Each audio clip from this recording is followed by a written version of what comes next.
19장 보겠습니다. 열왕기상. 지난주에 이어서 열왕기상 19장. 엘리야에 대해서 계속 엘리야의 삶을 통해서 배울 수 있는 메시지를 지금 배우고 있습니다. 열왕기상 19장 9절부터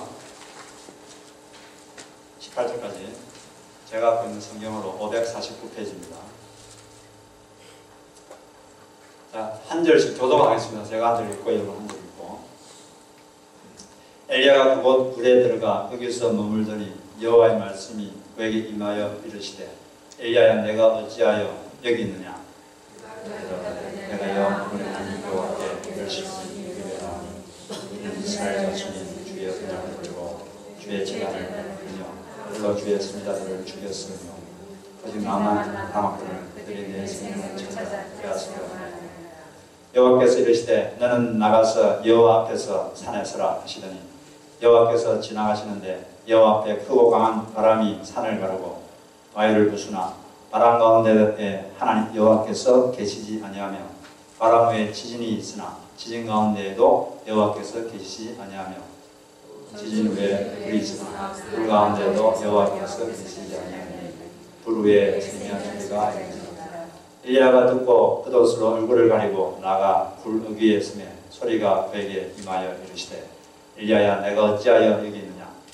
내가 만군의 여호와께 열심히 예배하오니 이는 이스라엘 자손이 주의 언약을 버리고 주의 제단을 버리며 칼로 주의 선지자들을 죽였으며 오직 나만 남았거늘 그들이 내 생명을 찾아 빼앗으려 하네. 여호와께서 그에게 이르시되 너는 너 길을 돌이켜 광야를 통하여 다메섹에 가서 이르거든 하사엘에게 기름을 부어 아람의 왕이 되게 하고 또 임시아를 여호에게 기름을 부어 이스라엘 왕이 되게 하고 또 아반 모올라 사바시 아들 엘리사에게 기름을 부어 그들을 이스라엘 선지자가 되게 하라. 하사엘의 칼을 피하는 자를 예후가 죽일 것이요 예후의 칼을 피하는 자를 엘리사가 죽이리라. 그러나 내가 이스라엘 왕에 7,000명을 남기리니 나 바알에게 무릎을 꿇지 아니하고 또 바알에게 인거치지 아니한 자니라. 기도하겠습니다. 하나님 감사합니다. 이 시간 성령께서 이 자리에 오셔서 직접 말씀해 주시고 우리에게 주의 음성을 듣게 하여 주옵소서. 예수님의 이름으로 기도합니다. 아멘. 오늘은 창조주의 부드럽고 조용한 소리를 들어야 한다. 이런 주제로 하나님 말씀 나누겠습니다. 미국 동부에 전도를 아주 잘하는 분이 계셨습니다. 어떤 분이 이분에게 어떻게 그 비결이 무엇입니까? 이렇게 물어보니까 그분은 전도하러 가기 전에 항상 이렇게 기도한다고 합니다. 하나님, 오늘 만나는 사람을 잘 이해하게 해 주시옵소서. 상대방을 잘 이해하면 상대방 마음이 열리고 그러면 전도가 잘 된다는 거죠. 이분이 이제 어느 날 친구 두 사람과 함께 아침을 먹으러 어떤 레스토랑에 갔습니다. 갔는데 어떤 웨이트리스가 서빙을 하는데 아주 불친절해요. 인상도 어둡고 또 접시를 놓는 게 아니라 내동댕이 치듯이 접시 내동댕이 치듯이 가버리고 상당히 불쾌했습니다. 그래서 좀 불러다가 좀 따져야겠다 이렇게 생각을 했는데 근데 이제 이분이 상당히 평소에 늘 성령님과 동행하는 분이라 가지고 한번 성령께 물어봐야겠다. 주님, 저 자매에게 무슨 사정이 있습니까? 그렇게 물었는데 성령께서 마음에 갑자기 이렇게 내적 어떤 직관적으로 어떤 내면적 통찰을 주었습니다. 그래, 사정이 있다. 아, 그렇습니다. 그러면 제가 이해하도록 하겠습니다. 그렇게 하고 그냥 식사를 다 하고 팁을 놔야 되는데 이제 아침이니까 싸잖아요. 그래서 3불 정도 넣으면 좋겠다 해서 3불을 나오려고 했는데 갑자기 안에 있는 성령께서 팁이 좀 적구나. 그래서 얼마나 나야 되나 기도하다가 10불 정도 넣으면 좋겠다 해서 10불을 넣고 팁으로 10불을 넣고 이제 나가려고 그러는데 그 웨이트리스가 그 불친절했던 웨이트리스가 팁이 너무 많은 것 같아요. 그러면서 이게 10불을 돌려주려고 그러는 거예요. 그러니까 이제 이분이 그 자매에게 이렇게 말했습니다. 제가 보니까 오늘 자매님께 무슨 안 좋은 사정이 계신 것 같아서 자매님을 격려하고 싶어서 그렇게 팁을 놓았습니다. 그러니까 이분이 눈물을 글썽하면서 이렇게 말을 하더라는 거죠. 제가 불친절해서 죄송합니다. 사실은 어제 밤에 저희 남편이 저를 버리고 떠나버렸습니다. 그런 거예요. 그래서 왜 눈물을 주르르 흐르는 거죠? 이분이 기도해줘도 되겠냐고 해서 기도해 달라고. 그래서 기도를 해주니까 막 어깨를 들썩거리면서 계속 우시는 거예요. 그래서 내가 기도를 다 끝내고 나서 혹시 예수님에 대해서 아십니까? 잘 모릅니다. 다른 사람은 다 버려도 예수님은 당신을 사랑하십니다. 예수님은 당신을 사랑하십니다. 그리고 이제 예수님에 대한 복음을 전했어요. 예수님이 그 자매를 위해서 무슨 일을 하셨는지 쭉 전하니까 그분이 예수님을 믿고 싶다고 해서 그 자리에서 예수님을 영접하는 기도를 했습니다. 그 자매는 계속 신앙생활을 하게 되었다고 합니다. 그 남자분이 성령께서 마음에 주시는, 하나님이 주시는 그 내면의 소리, 그 세미한 소리, 내면의 음성, 그것을 거절하지 않고 그 하나님의 그 소리에 민감하게 반응하니까 한 여인의 삶에 큰 역사가 일어난 줄로 믿습니다. 여러분들도 여러분 마음속에서 어떤 하나님께서 어떤 소리를, 어떤 내적 빛, 깨달음, 어떤 통찰을 주실 때 무시하지 마시고 그것을 붙잡으실 때 그걸 통해서 주변 사람들의 삶이 달라질 줄로 믿습니다. 또 이분처럼 여러분들도 만나는 사람마다 전도해서 그 삶을 변화시키는 그런 전도자들이 되시기를 주의 이름으로 축복합니다. 우리가 뭐 하나님 음성 그러는데 음성이라고 해서 우리가 지금 제가 말할 때 들리는 뭐 보이스 같이 이런 게 아니라 내적인 어떤 통찰이죠. 내적인 빛, 내면에 울리는 어떤 영혼의 소리, 그런 것인데 그런 것들이 우리 삶에 있는 것입니다. 엘리야 선지자는 지금 아주 그 체념과 낙심에 빠져 있습니다. 낙심 상태에서 하나님의 인도하에 호렙산에 도달했어요. 호렙산이 어디 있느냐 하면 한번 잠시 지도를 잠시 보도록 하겠습니다. 저기가 어딜까요? 대한민국인가요, 저기가? 저희가 저기 왼쪽은 이집트고 오른쪽은 사우디아라비아, 위는 이스라엘, 시리아, 요르단, 중동이죠. 그 위쪽은 지중해고 밑에는 홍해고. 근데 이제 그 호렙산이 어디냐면 우리가 잘 아는 그 시내산이죠. 시내산은 이제 모세가 뜰기나무에서 하나님 만났던 장소인데 그 똑 튀어나오는 삼각형으로 튀어나오는데 그때 그 꼭지점에 그 검은 별이 있죠, 그죠? 거기가 호렙산이에요. 그 시내산, 그 시내산입니다. 근데 원래 다시 다른 그림은 요게 시내산 그림이에요. 이 시내산인데 원래 엘리야가 갈멜산에서 여기까지 내려오거든요. 갈멜산 여기까지 거리를 재보면 약 600km 됩니다. 상당히 긴 거리를 거의 몇십 일 이렇게 걸어서 온 거예요. 근데 이 호렙산은 저렇게 보듯이 나무가 하나도 없죠. 나무가 하나도 왜 되냐면 화산이 폭발해가지고 용암이 이렇게 녹아서 이렇게 둥글둥글하게 된 거예요. 그래서 저렇게 된 거고, 제일 높은 산이 한 2286m. 백두산이 몇 미터입니까? 8500m. 백두산은 2744m니까 백두산보다 조금 낮은데, 하여튼 저기에서 모세가 하나님 만나고 또 율법도 받고 또 저기에서 지금 오늘 우리가 읽은 이 사건이 일어난 장소가 바로 저 산에 있는 동굴에서, 저 산에 동굴이 많거든요. 그 동굴 안에서 일어났던 사건을 여기 지금 기록하고 있는 것입니다. 이제 600km를 지금 이세벨 왕비한테 쫓겨가지고 허겁지겁 도망가가지고 지금 여기 하나님 인도하에 이제 시내산에 오게 됐는데, 하나님께서 동굴에 이렇게 있는 그 엘리야에게 물어봤어요. 너가 왜 여기 있느냐? 그러니까 엘리야가 이렇게 말합니다. 그 10절에 보니까 엘리야가 대답했습니다. 나는 이제까지 주 만군의 하나님을 열정적으로 열심히 섬겼습니다. 그런데 결과는 이게 뭡니까? 결과는 너무 실망스럽습니다. 열심히 했는데 너무 실망스럽습니다. 이스라엘 자손은 주님과 맺은 언약을 다 버렸고 주님의 제단을 걸었고 주님의 예언자들을 칼로, 주님의 선자들을 칼로 쳐서 다 죽여버렸습니다. 나 혼자 남았는데 나마저 죽이려고 지금 이러고 있습니다. 결과가 너무 실망스럽습니다.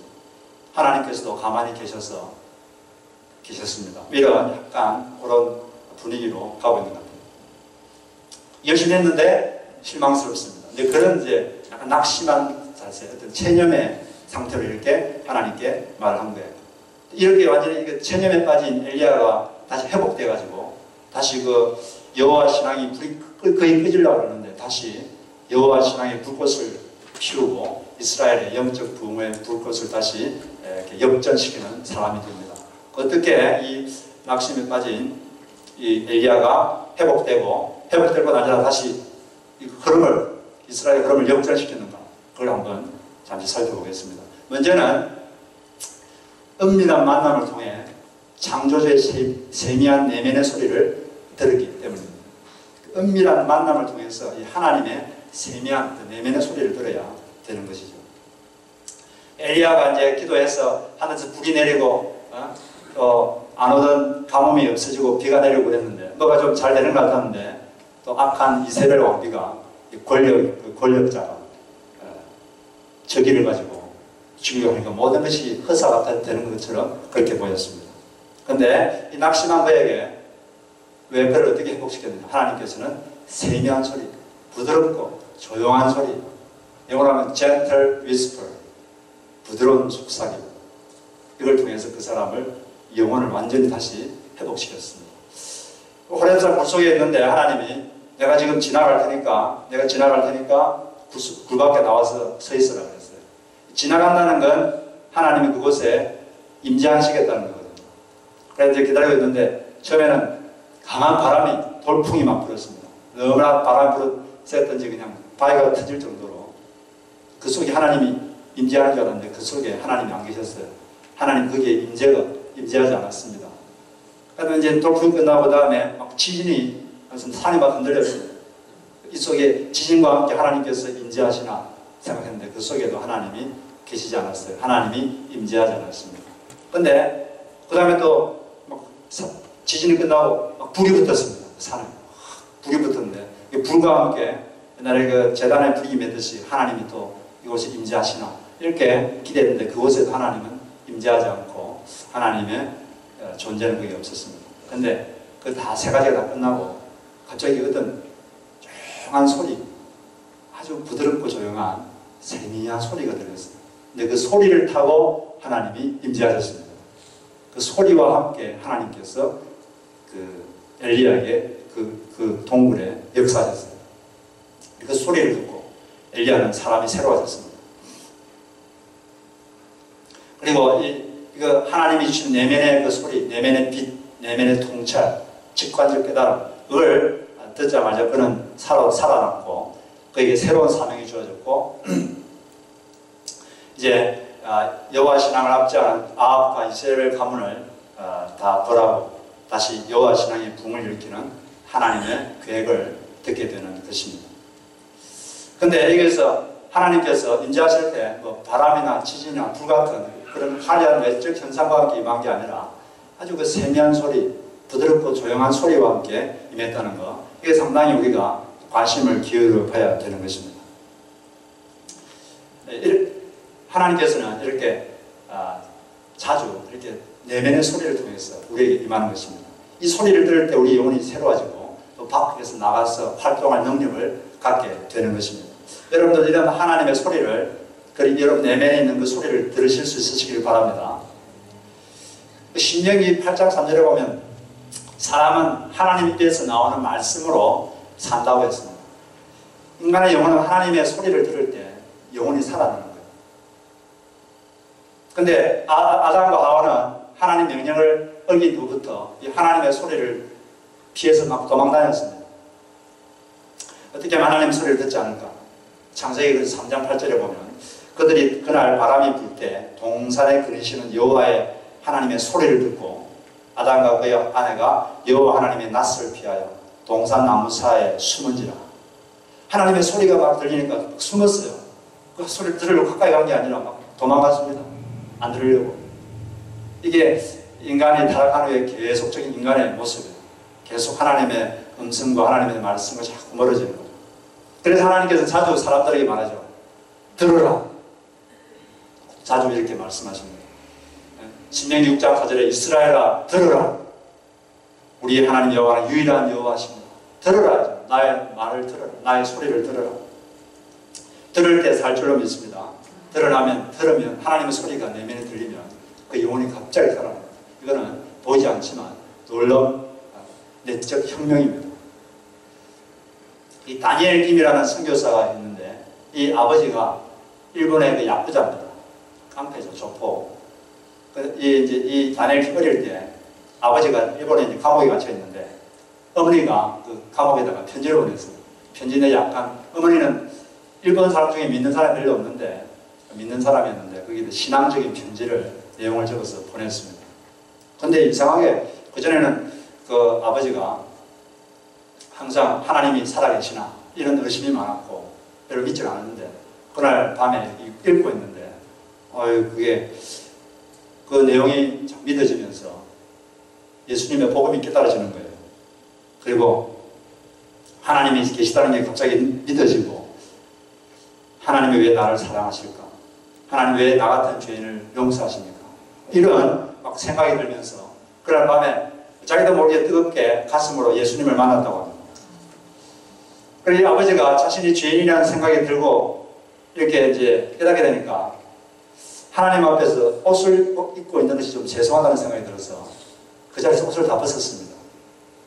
그리고 또 무릎을 꿇고 있는 것도 조금 죄송하다는 생각이 들어서 밤새도록 서가지고 있었습니다. 서서 이렇게 무릎 앉아있기가 죄송해서 하나님의 임재를 느낀 거죠. 이렇게. 자기도 모르고 뭔가 느낌이 있는 거죠.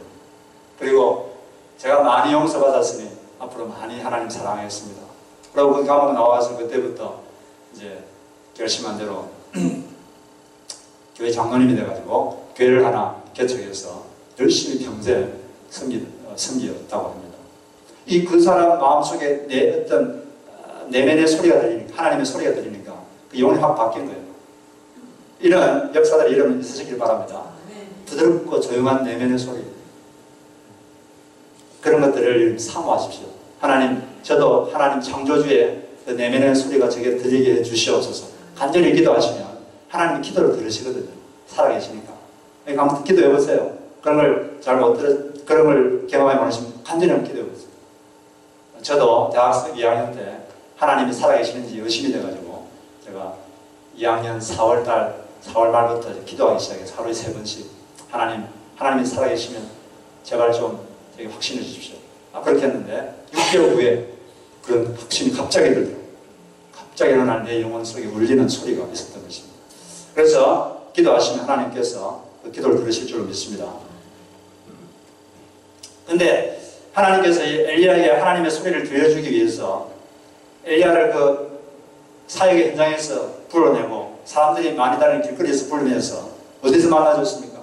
아무도 없는 곳. 금방 그 사진 봤죠? 아무 사람이 살 수가 없는 것이에요. 사람이 아무도 없어요. 나무도 없고 그냥 아무도 없는 곳 그곳으로 불러냈어요. 그것도 600km나 걸어서 오게 한 다음에 그곳에서 만나줬어요. 그래서 40일 주야를 듣게 하시고 그것에 오게 하셨습니다. 그런 수고가 필요하다는 거죠. 우리 하나님을 은밀히 만나기 위해서는 어느 정도의 수고가 필요합니다. 아무 수고 없이 아무런 어려움 없이 그냥 만나겠다. 그 생각을 없애시기 바랍니다. 하나님을 만나기 위해서도 여러분 수고가 필요합니다. 어려움을 감수해야 돼요. 그럴 때 은밀한 만남의 축복, 동물의 축복이 있을 줄 믿습니다. 그래서 그런 어려움이 있더라도 그걸 감수하게 되어 결단을 해야 되는 것입니다. 그리고 이 하나님의 만남을 위해서 우리는 너무 분주하게서는 안 되고 하나님께서 일부러 그 사역 현장에서 엘리야를 불러내셨잖아요.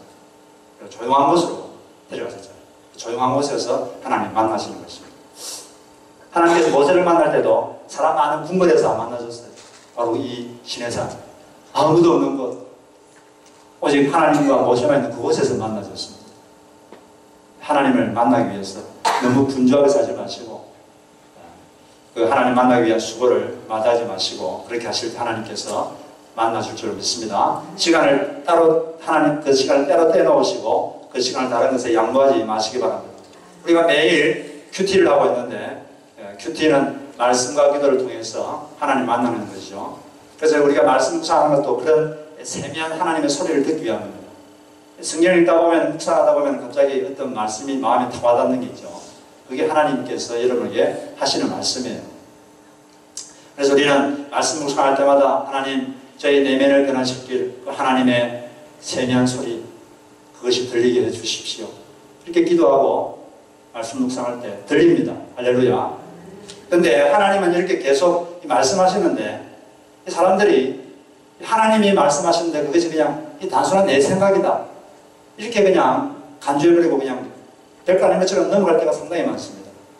하나님은 끊임없이 말씀하시는데, 이 하나님께서 말씀하시는데 이거 그냥 내 생각이야, 별거 아니야, 이렇게 하고 그냥 지나가는 경우가 상당히 많아요. 그걸 우리가 어디서 알 수 있냐면, 이번 주에 우리가 사무엘상 3장을 묵상했는데, 큐티 본문이, 거기 보면 하나님께서 이 사무엘이라는 사람에게 최초로 나타나는 그런 현상이, 그 사건이 기록되어 있습니다.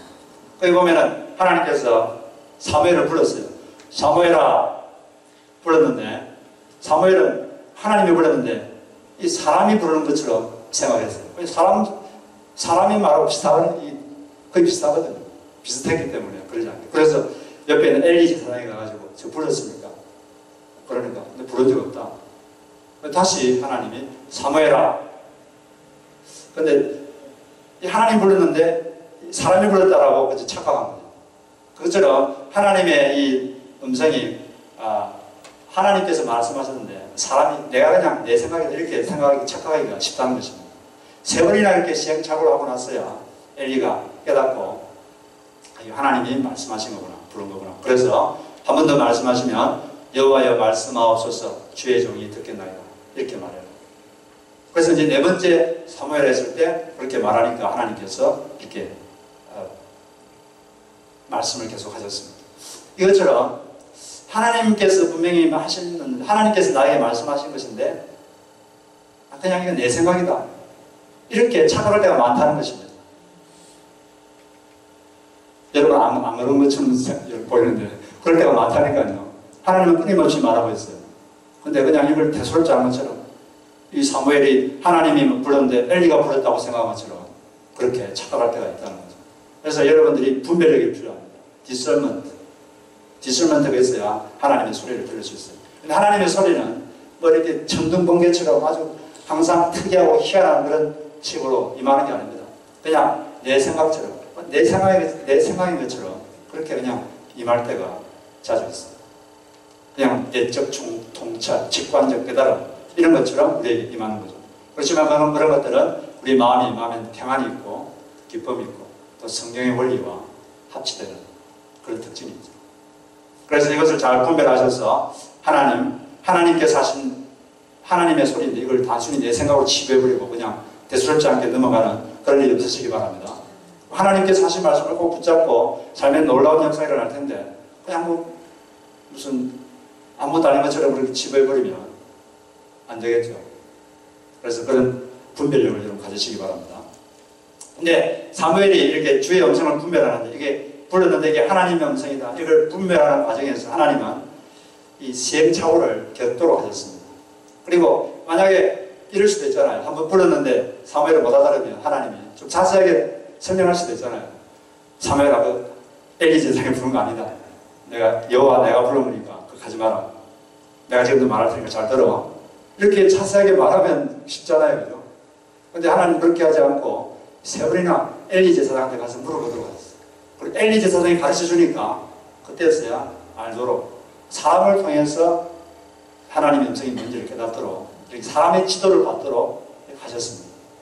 하나님께서 많은 경우에 사람의 지도를 통해서 사람이 새로운 것을 깨닫도록, 영적인 현상을 깨닫도록 지도할 때가 많습니다. 먼저 경험한 사람이 아직 경험하지 못한 사람에게 코치해주고 조언해주고 가르쳐줌으로써 그 사람이 영적인 세상을 체험하고 영적인 분별을 갖도록 하는 것이 하나님의 뜻인 거죠. 그래서 너무 그냥 혼자서 난 하나님하고 직통으로만 하겠다, 그렇게 하면 상당히 잘못되기가 쉽고 주변 사람에게 도움을 받으시기 바랍니다. 그 밥 리차드라는 사람이 있었는데 이 사람이 올림픽에서 2번이나 장대뛰기로 금메달을 땄습니다. 그런데 이 세계 신기록 보유자인 네덜란드의 와르 베르담 30cm과는 약 30cm의 차이가 났습니다. 아무리 노력해도 이 30cm가 줄어들지가 않습니다. 자기가 아무리 노력해도. 그래서 안 돼가지고 그 와르 에르단에게 연락해서 좀 도와달라고 했어요. 그러니까 도와줄 테니까 와라고 해서 네덜란드로 갔습니다. 그리고 그 사람한테 3일 동안, 딱 3일 동안 지도받았는데 3일 만에 20cm가 더 뛰게 되었습니다. 혼자서는 그렇게 노력해도 1cm도 안 올라갔는데 잘 아는 사람한테 조금 코치를 받으니까 3일 만에 20cm가 높아진 겁니다. 그것처럼 이렇게 사람한테 이렇게 지도를 받고 조언을 받고 코치를 받으면 금방 여러분 영적으로도 성장할 수 있습니다. 그러면 먼저 아는 사람에게 물어보세요. 잘 모르면. 그래, 큐티를 잘 모르면 어떻게 하는지 물어보시고 배우면 여러분들이 쉽게 접근할 수가 있게 되는 것입니다. 그래서 우리는 하나님의 내면의 소리를 들을 때 우리가 우리의 삶이 새로워지고 또 역전될 수 있다. 그것을 생각해야 되고, 두 번째는 하나님은 하나님의 소리를 들은 이 소수를 통해 역전시키신다. 그것을 또 알 수가 있습니다. 엘리야 주변에는 온통 엘리야 대적들밖에 없었어요. 그래서 엘리야조차 낙심해 있었는데, 그런데 이 엘리야가 하나님의 소리를 듣자 마음이 불이 다시 살아났습니다. 그리고 살아난 그에게 하나님은 여호와 신앙을 핍박하는 그 아합과 이세벨 가문을 벌하고 영적 부흥에 불을 붙일 마스터 플랜을 말씀하셨습니다. 먼저는 아람 나라, 시리아죠. 이 시리아 군대장관 하사엘을 왕으로 세워서 아합이 다스리는 그 북이스라엘을 침공하도록 그렇게 만들었습니다. 그래서 아합을 벌하도록 하셨고, 두 번째는 아합 왕의 신하인 그 예후라는 장군이 있는데 그 장군으로 하여금 쿠데타를 일으키기 위해서 그 아합 가문을 그 남자들 다 죽이도록 하셨어요. 벌을 내린 거죠.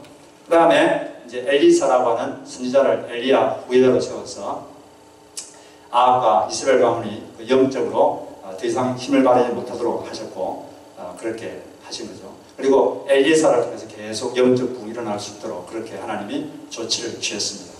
그래서 17절에 보면 하사엘의 칼을 피하는 자를 예후가 죽일 것이요 예후의 칼을 피하는 자를 엘리사가 죽이리라, 이렇게 말을 하게 된 것입니다. 이렇게 하나님 소리를 듣고 살아난 이 엘리야에게 하나님께서 자신의 메시지 플랜을 말씀해 주시면서 이렇게 다시 이렇게 너가 이스라엘의 영적 부흥의 불을 다시 붙여나가라, 이렇게 말한 거죠. 하나님께서는 이처럼 하나님의 음성을 들은, 하나님의 소리를 들은 이 소수를 통해서 다시 역전의 드라마를 쓰기 시작하는 것입니다. 하나님은 이 하나님의 음성을 들은 소수를 통해서 이 흐름을 역전시키는 것입니다. 완전히 그런 하나님을 믿으시기 바랍니다. 18절에 보면 하나님께서 또 엘리야 외에 바알 우상에 절하지 않고 하나님 소리를 들은 7,000명을 남겨두었다, 이렇게 말했어요. 이 7,000명도 그렇게 많은 숫자가 아닙니다. 그 당시 이스라엘 민족이만 몇백만 됐는데 그 몇백만의 7,000명은 소수죠. 그렇지만은 하나님께는 충분한 숫자입니다. 이 7,000이라는 게 7자가 완전수고 1,000이라는 게 무슨, 1,000이라는 말은 성경에서 1,000명이면 많다 그런 뜻이에요. 많다, 길다, 1,000년, 긴 기간, 이런 거죠. 그래서 하나님께는 충분한 숫자입니다. 그래서 이 하나님께서 먼저 이 소수를 불을 붙인 다음에 그 소수로 하여금 전체를 다시 일깨우고 전체를 변화시키도록 하는 것이 하나님의 역사 방법입니다. 이것을 이제 남은 자 사상이다, 이렇게 말하는데, 소수의 남은 자를 다 변화시켜서 다수를 변화시키고 전체를 변화시키는, 이것이 하나님의 방법이죠. 실제로 역사학자들이 이 엘리야가 없었으면 그 이스라엘의 여호와 신앙의 불은 꺼졌을 것이다, 이렇게 말합니다. 그런데 엘리야가 다시 그 꺼져가는 여호와 신앙의 불을 다시 활활 불타오르게 만든 거죠. 그 1864년도에 덴마크가 이 프러시아하고 오스트리아 연합군과 전쟁에서 패했습니다. 그래서 기름진 남부의 땅은 다 프러시아에게 다 뺏기고, 프러시아는 독일이죠. 뺏기고 황무지 같은 땅만 남았습니다. 그리고 온 거리에는 그냥 전쟁에서 다친 상위 군인들하고 고아와 과부들이 넘쳤고, 또 너무 절망적이니까 사람들은 도박, 알코올에 그냥 빠져 살았어요. 근데 그때 이 그런트비라는 목사님이 계셨는데 이분이 자기의 내면에 말씀하시는 조용하게 말씀하신 하나님의 음성을 들었습니다. 이 나라가 변하려면 종교와 교육을 개혁해야 된다. 그걸 자기가 듣고 이분이 그때부터 전국을 다니면서 3회 운동을 벌였습니다. 3가지를 사랑하자. 하나님을 사랑하자. 이웃을 사랑하자. 땅을 사랑하자. 이 3회 운동을 벌이고 국민고등학교를 전국적으로 세워서 국민들을 시작했습니다. 그때부터 덴마크가 확 달라지기 시작했어요. 지금은 덴마크가 상당히 괜찮은 나라죠. 이 그룬트비라는 한 사람을 이렇게 하나님께서 불을 붙여주시고 그 사람을 통해서 이렇게 전체를 변화시킨 것입니다. 여러분들도 여러분 가슴속에 하나님의 음성이 들리기 시작한다면 그것이 주변을 변화시키고 우리 흐름을 변화시킬 줄로 믿습니다. 그래서 소수라도 하나님께서 그 사람에게 하나님의 음성이 임하면 역전의 역사가 일어나는 것입니다. 왜냐하면 우리가 믿는 하나님은 무에서 유를 창조하신 전능하신 하나님이시기 때문입니다. 하나님은 아무것도 없는 것에서도 모든 것을 만들 수 있는 전능하신 하나님인 줄 믿습니다. 그분이 우리에게 임하시면 모든 것이 역전될 수 있는 것입니다. 우리는 이렇게 하나님께서 우리에게 주시는 그 소리, 음성, 말씀을 중요시해야 돼요. 존중해야 되고 그럴 때 하나님께서 우리를 존중해 주시고 또 우리를 통해서 역사를 하시는 것입니다. 이번 주 수요일 날 말씀 묵상 본문이 사무엘상 2장이었는데 그 중에 제가 혼자서 이렇게 말씀 묵상하다가 30절 말씀이 아주 마음에 강하게 와닿았습니다. 그 30절 말씀이 뭐냐면 나를 존중히 여기는 자를 내가 존중히 여기리라. 나를 존중히 여기는 자를 내가 존중히 여기리라.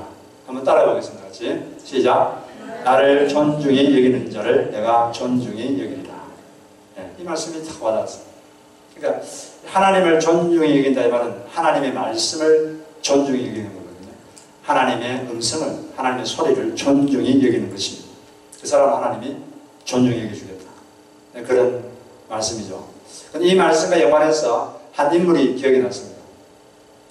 에릭 리델이라는 그런 중국 선교사의 자녀이면서 스코틀랜드의 육상 선수입니다. 이분이 1924년도에 파리올림픽 때 100m 달리기 금메달 우승 후보였습니다. 그런데 올림픽 100m 예선 경기가 주일날 잡혔어요. 근데 그는 한 가지 독실한 신앙인이기 때문에 한 가지 믿는 게 있었습니다. 사람이 6일 중 7일 중 6일은 열심히 일하고 하루는 하나님의 날로서 예배드리고 주님을 섬기는데 바쳐야 된다. 이것이 그 하나님의 말씀을 그가 믿었기 때문에 그 말씀을 존중해 여겼어요. 그래서 주저없이 이렇게 본부에다 말했습니다. 저는 주일에는 경기하지 않습니다. 이렇게 경기를 포기했습니다. 그리고 그 예선 경기가 있는 날 어떤 장로교회 가가지고 간증 설교를 했어요. 그리고 하루 종일 그 교회를 섬기고 그렇게 했습니다. 근데 많은 사람들이, 어떤 사람들은 그를 편협한 신앙이다 이렇게 그를 비난하는 사람들이 있었지만 그것이 그의 평생 지켜온 원칙이기 때문에 그는 그렇게 행동했습니다. 그리고 그 후에 그는 200m에 출전했습니다. 이 자기 종목이 아니죠. 200m 출전해서 동메달을 땄어요. 그 다음에 조금 있다가 400m에 출전했습니다. 400m는 말 그대로 들러리로 출전한 거예요. 들러리로. 근데 400m 이제 경기를 하려고 출발 직전에 그 자기를 담당하는 안마사가 그에게 쪽지를 하나 건네줬습니다. 그 쪽지를 펼쳐보니까 거기에 이런 글이 적혀 있었어요. 나를 존중히 여기는 자를 내가 존중히 여기리라. 이 말씀이 적혀 있습니다. 저는 그 쪽지를 손에 꽉 붙잡고 열심히 최선을 다해 뛰었습니다. 그런데 그날 400m에서 이분이 세계 신기록을 수립했습니다. 그리고 금메달을 땄어요. 그래야 이분이 영국의 영웅이 됐고 전 세계 스포츠계의 영웅이 됐습니다. 근데 이분이 수사모의급에 이렇게 말했어요. 처음 200m는 제 힘으로 달렸습니다. 그러나 그 다음 200m는 제 밖의 힘에 의해서 달렸습니다. 그가 하나님을 존중하니까 하나님께서 그 말씀을 존중하니 그를 역전을 허락하신 줄로 믿습니다. 근데 그는 이렇게 그러다 올림픽이 끝나고 1년 후에 모든 걸 다 뒤로하고 중국의 선교사로 떠나서 거기서 평생 선교사로 사시다가 돌아가셨어요. 이게 이제 1981년도에 불의 전차라는 영화가 나오는데, 한번 여러분들이 다른 영화 보지 마시고 집에 가면은 이런 좋은 영화를 한번 인터넷으로 보시면 자녀들에게 큰 교육거리가 되는 것입니다. 그래서 하나님께서 이렇게 하나님의 말씀을 존중해주니까 그 사람을 존중해 여겨 주신 것입니다. 제가 이 수요일 새벽에 이걸 한번 성도들에게 소개를 했는데, 예배 때. 그때 예배 시간에 이 사무엘상 2장 1절 말씀을 제가 읽었는데, 읽는 부분에 갑자기 울컥하는 감정이 생겼어요. 그러면서 내가 느낀 게, 하나님께서 한 번 더 이 말씀을 나에게 하셨구나. 이 말씀을 제가 마음에 꼭 붙잡게 됐습니다. 하나님은 자기를 존중히 여기고, 자기 말씀을 존중히 여기고, 자기의 소리를 존중히 여기는 사람을 존중히 여기는 줄로 믿습니다. 우리는 엘리야처럼 조용한 동굴에 들어가서 하나님의 음성을 들어야 돼요. 그러기 위해서 우리가 필요한 수고가 있다면 수고를 마다하지 말아야 됩니다. 그리고 그렇게 하나님께서 주신 그 소리가 있다면 그걸 존중히 여기시고 그 빛을 따라 살아갈 때 우리의 인생이 하나님께서 역전도 허락하실 줄로 믿습니다. 그런 여러분들이 다 되시기를 주의 이름으로 축복합니다.